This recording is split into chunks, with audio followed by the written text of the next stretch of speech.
Welcome to the Good Luck Club. I'm your host, Simon Squibb. So Nigel, thanks for joining us. My pleasure. Well, what a career you've had. Fascinating to read all the things that you've done. So impressive.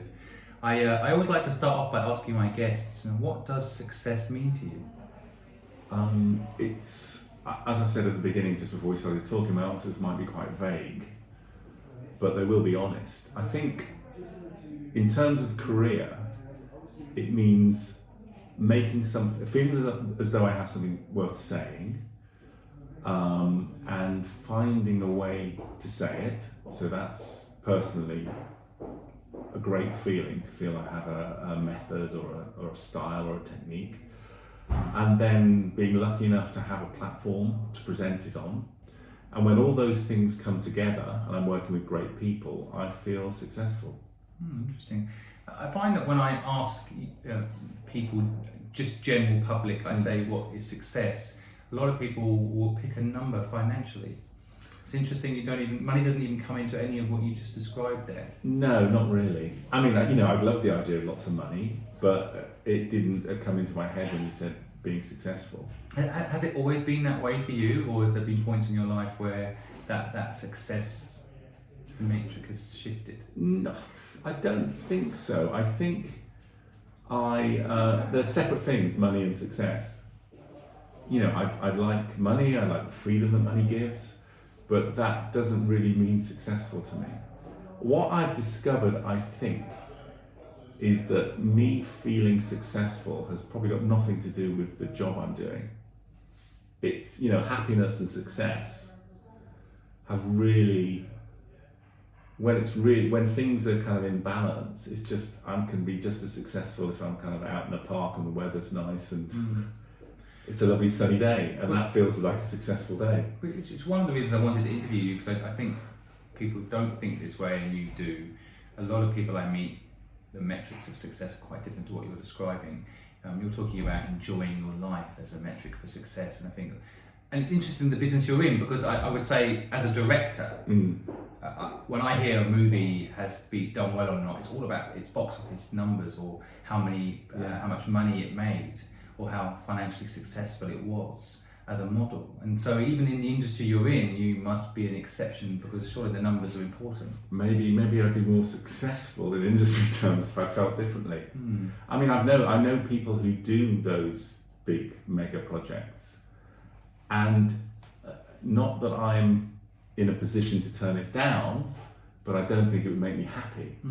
Well, that's a real discipline, a real insight there. I think people should listen to this. I think at this point, saying no to stuff is so hard, isn't it? Surely you've had moments where you can see you can make a lot of money and you've had to say no. It didn't fit your... I'm trying to think of examples where I've been offered chances to make loads of money. That would have been a different path, I guess. I mean, I'd never found myself in a position where someone has said, here's a load of money, do this. I might well have taken it because it's in front of me. But when you start thinking slightly differently about it, you don't really end up in the situations where people offer you bucket loads of money in order to make something. I mean, it's like I say, the people who've done these really big jobs, they're painfully difficult. I remember talking to people on a feature, not my feature film, but some of the other mega films that friends of mine have worked on, and I always end up saying, is everyone divorced, or how do they survive being away from their family? And they go, yeah, no, it's, either they're of the type of person where they've got an arrangement with their family where it's fine that they're away for months on end, and that's cool and everyone's happy with it. But there are lots of people who are separated and divorced, and they might think it's worthwhile because of the success they get. Maybe they haven't defined what success actually means, or in their case, maybe success isn't, like you're saying, spending time with the family and being happy. Success to them is having a mega hit movie. Yeah, I mean, but I still want to make big success, things that reach lots of people. I made a documentary years ago called The Language Master, which is about a language teacher.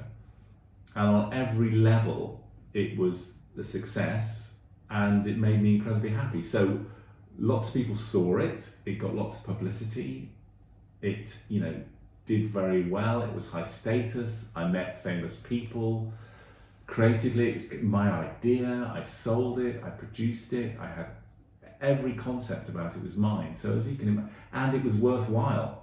And for years afterwards, people contacted me saying it was one of the most important things they'd seen. So as you can imagine, that ticked absolutely every box. I think it was lucky it was the first thing I did, because it kept me trying to achieve that level of success again. It's kind of a universal success. Was it a financial success? Reasonably. I mean, if you do something that works like that, you get offered more work. But I didn't turn it into a financial success. I mean, maybe had I had a better business brain, there was a part of it that if I could have switched into a different way of thinking, or even known you, I could have commercialised it legitimately. Again, absolutely legitimately, because I took it to someone else to commercialise it, and they made a lot of money out of it. But it was valid. I didn't feel I was kind of being dishonest to the. I was made a documentary about a guy who teaches languages, which people find incredibly rewarding and valuable to them. It made people see that they're capable of learning things. I took him into a school, and the children were transformed about their own potential. But the other side of it was he went on and created a tape language course. Now, I helped him do that. I took him to various places. I sold him to various companies, and in the end he did it with a very big company and made a lot of money, or made a reasonable amount of money. If I'd been a business person, I could have recorded them myself. This is one of the reasons I wanted to interview you, because you're what I view as a creative entrepreneur. My view is that creative entrepreneurs sometimes do the work for the love of it, and the commercialization piece is not your priority. And I don't think I have the knowledge. It's not my priority. I genuinely come against an absolute dead end, because I don't have the skills. So what's interesting is the person I interviewed in the episode 4, he talked about 8 different types of entrepreneurs, and Michael Todd, the person I interviewed, believed that these 8 different types of entrepreneurs needed to team up with each other quite often. And so throughout your career, you're very humble. You've actually been quite successful. I think have you not at point said, right, I need to commercialise this, let's bring in an entrepreneur who is the business side? If you feel that that's a bit you were missing. I haven't had a huge amount, many projects that have lent themselves to being commercialised, and I often work for other people. Right. And you worked on the Netflix series Formula 1, right? Yeah, Formula 1 party. So I was just brought in to help the storytelling. So I worked on the series to make it work, to help deliver the series. Pretty successful series, so you did a good job. It was hugely successful. But again, in that case, you're an entrepreneur working for that organisation, so that in a way it's a self-employed situation. So the success of that product doesn't necessarily end up giving you extra benefit. No. You just pay a fee in that case. Of course, right? Absolutely. I got a fee, and then I got offered things afterwards based on similar projects. So there was value. There's always, you look at saying, what value do I get out of this? Will I get other things? There was a feature. I almost got a feature off the back of it. You want to talk about luck? There was an absolute bad luck incident there, in which I was going to make it was a huge IMAX documentary feature film with a really big name director of photography and a very big company behind it and huge amounts of money in it. It's genuinely, and I kind of, presented myself to the company as the right person to make it. I was, and all that kind of went fine, and we put it all together. And then the funding fell through in the last minute, literally the week we were meant to start after 3 weeks of pre-production. I just had the incredible bad luck that Donald Trump imposed one of his whimsical trade bans against the country, and then the funders pulled out. Wow. And it felt like genuine bad luck because it was based on a tweet. From Donald Trump. Yeah, from Donald Trump. He has no idea the impact it's having on people's lives. I felt quite funny because I actually was directly affected by one of Donald Trump's tweets. Right. I mean, it actually is a policy decision. I'm trivialising it. He just Right. presents policy decisions via tweets. Right. But, you know, he's quite capricious, so it might have been done at 4 a.m, I don't know. So that was a direct, you said, I don't actually believe in luck necessarily, but if there's any definition of luck, that's bad luck. Because it was, you know, 1 minute I was going to make a feature film and the next minute I didn't. So that's bad luck. But you also asked me earlier examples of good luck, and most of my good luck is good timing. And most of my bad luck is my own fault. That's the way I see it anyway. Because I think we talked about, did you talk about this conversation or the other conversation you had about how I got into television? Yeah, Nigel and I have been talking prior to this podcast. I've recently got to know Nigel, so forgive us if this is a conversation where we're beginning to digress in previous conversations we've had. But yeah, we've had some fascinating discussions about how projects have happened or haven't happened, and that's why I wanted Nigel on today, because a lot of it is about good luck or bad luck. So my good luck was that I made a good decision to, after my degree, to do a postgraduate degree that I thought would get me into the BBC. And it did. The good luck element of it, I mean, that's good decision making, I guess, you know, it would work out like that, was the year after I did that, the rest of the world decided that would be a perfect degree to do to get into the BBC, and it got turned into an official postgraduate degree, which I never would have got into academically. So I managed to kind of preempt it by a year or two, and I got into the BBC, and you could say I wrote a great letter to get into the BBC. But the timing was great, I guess, that it had a space. So it's luck is really weird. I know most of my bad luck has come because I have made a bad decision, which isn't really luck, or talked myself out of the job because I was going for a job that I didn't really want to do, and that ends up with me. It comes across in a conversation that you go, sounds like a great idea, and then I start presenting ideas, presenting in an interview reasons for not doing it, or me not doing it. So I just talk myself out of jobs. If I didn't care that much about what I did, I could do other very big productions. But I just knew I'd be unhappy doing it, I think, if that makes sense. So most of my bad luck is down to my personality, and most of my good luck is down to my personality and timing. That's a fascinating way of putting it. I think you're basically taking personal responsibility for your good luck and your bad luck, as opposed to what I think is the norm in society, where people believe bad luck happens to them and it wasn't their fault. Let's take someone getting unwell, for example. You know. But everything comes down to you really, and also, like I said, I don't think I'd be any happier. My happiness has got.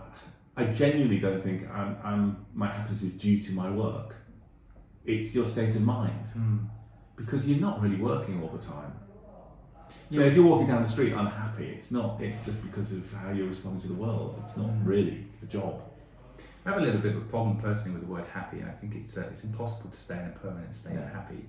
But when you say happy, I mean, you must have good days and bad days. Yeah, absolutely. God, yeah, terrible. You're not permanently happy. No, terrible. I get terribly anxious and worried about stuff. I'm really bad about that. Do you think? I mean, I feel like you are humble. You are permanently being sought out to work on people's projects to help them. And I know you're humble about this, but I know it's true. And like you were saying just a moment ago, you do find yourself talking yourself out of it. Well, yeah, exactly. Like last week, I kind of like realised it wasn't quite the right thing for me. But then it wasn't the right thing for me. So, but in a way, I mean, just my personal view, we debate it, is that your luck has been your bad luck. The fact that you have managed to land these projects, working on these Netflix things and so on, because you're good at what you do, has also led you down a path where perhaps you're not working on projects you want to work on because you haven't got the time or the resources, because you're busy working on other people's projects because you're so good they want you. Maybe. I mean, it's. I always find something to enjoy. I loved working on the big Netflix project because the people were great and it was a massive technical challenge and creative challenge. So I had a fantastic time, and there's kind of a thrill on working on something big that lots and lots of people are going to see. And like I said, it's a great company, great people, and I felt I really had something to offer. Funny enough, when I went in for that job, when I know I can do a really good job, it's very easy for me to say, I can make this a success for you. It's not complicated. Not for you. No, but I said you've got the skill, the knowledge, and now the experience to make those programs. I said to them, if you want this to be delivered and it to be successful, I will make it the best program that it can be by the time you have to deliver it. Rather than saying, oh no, we haven't got time to do it. I said I'll just make it the best I can, which is going to be pretty good. It's do you think programs that are successful or not successful are in any way down to luck, or is it all to do with the production? And I think programs that are successful are absolutely down to luck, which is what I think is timing. So you can't tell what is going on in the wider world at a certain moment when your program gets released. There's a huge amount of promotion involved. I mean, the truth is, I'll give you an example. I did a feature documentary that was nominated for an Emmy. And when we showed it to them, they really liked it. So clearly there was an element of, the company, the broadcaster really liked it, but they decided to promote it for an Emmy or put it up for an Emmy. So, you're at the whim of someone who decides that it should be put up for an award. I've got a friend who has won BAFTAs every year virtually, BAFTAs and Emmys and everything. And he told me, I make things that win awards. So, it's the best thing. I made the honest truth. I did this film, The Language Master, and I met someone who's on the BAFTA committee for judging the BAFTA awards. And he said, did he say it would have won an award, or we didn't know, or maybe there's so many vagaries about why you win awards. It's not the best thing. Again, there is luck. There must be a luck element there too. Yeah, there's luck. So you do believe in whimsy. I mean, it's the luck is the timing. It's like I could have been in front. It could have been presented to someone who wanted to have. But it had to. It's not just timing, because it had to be submitted by someone. Yes. Someone had to. Had to be paid for, committed by. The powers that be that own the program, for example. Well, his luck, for example. I made this documentary, The Language Master, and it was meant to go out on BBC Two at. Sorry, banging on the table. It was meant to go out on BBC Two at 5 o'clock in the afternoon on a Saturday, which is possibly the worst time to put a documentary out in, because I wasn't anywhere near a television. And then the scheduler saw it and he changed it to Sunday night at 9 o'clock, which is the best slot, because he saw it and liked it. Now, he didn't usually watch every program that he schedules, because it was made for a education slot. My good luck was that the education slot that series was abandoned, so it became a one-off program because the series didn't exist anymore. My good luck was that the scheduler saw it and decided to put it on at a good hour. It's just, it could have gone out at 5 o'clock on a Saturday afternoon and no one would have seen it. It happened to go out on a great slot, did really well. That it was good, it was always really good, but that doesn't mean it's going to be successful. It doesn't mean it's going to do well. It doesn't mean people are going to see it necessarily. So you kind of have to enjoy the process. Otherwise, if you're always waiting for something to be successful, you'll never be happy.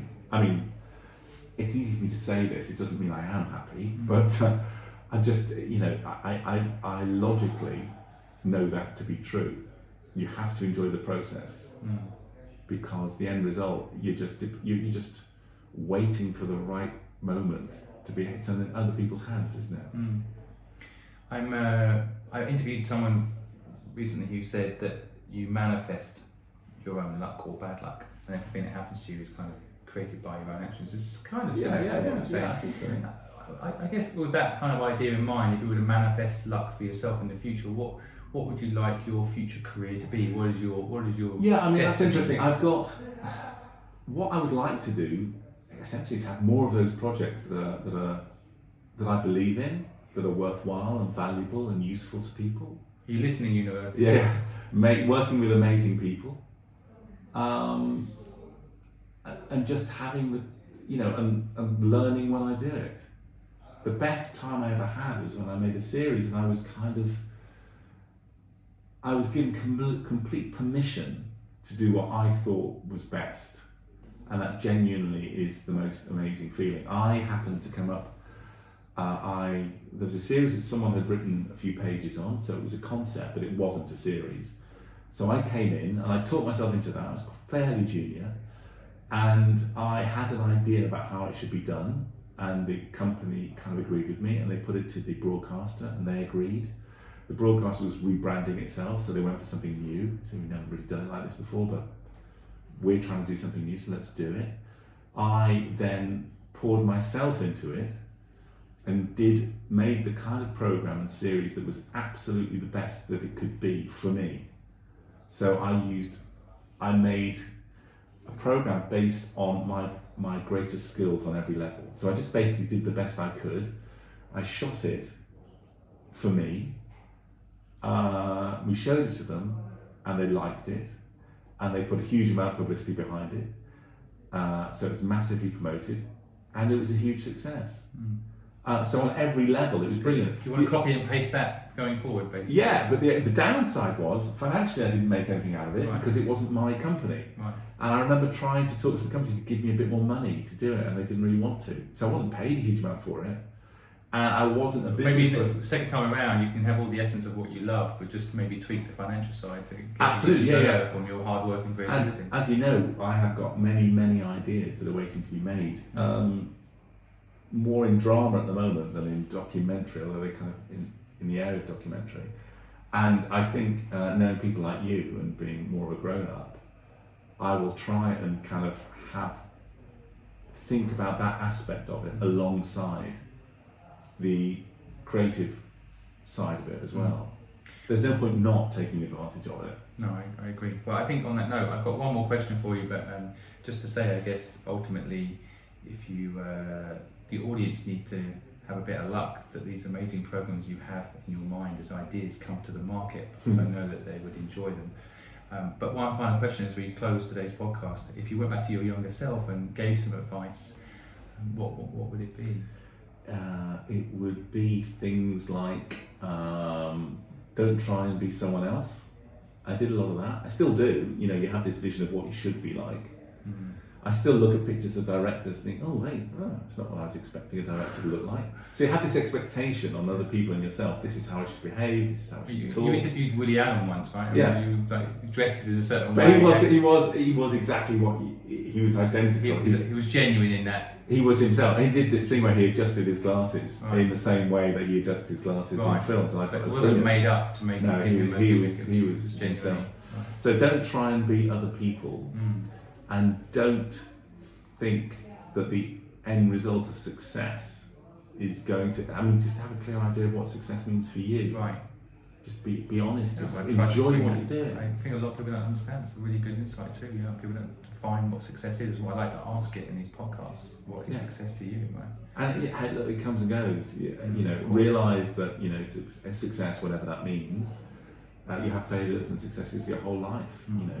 And the most important things to me are the people in your life, the friends, the relationships. How old were you when the BBC took you on board? 21. 21 years old, okay. So that advice goes to that 21-year-old. Oh God, yeah, I was terrible. It was weird. I got into BBC really young, went straight in, did brilliantly for 2 years. I was like a star, and then started worrying and doubting myself and trying to kind of fit in. And then it didn't go wrong because I carried on working there, but it became more stressful. And just the whole fitting in thing and not being myself and trying to do the right thing just got to me, and I left. And then just had a lot more fun. And then it went up and down and up and down. Nigel, thank you. I another one of these guests I could probably just keep talking to forever, but thank you so much, Nigel Levy, writer, producer and director. Just quick sum of a few things I took from today's podcast.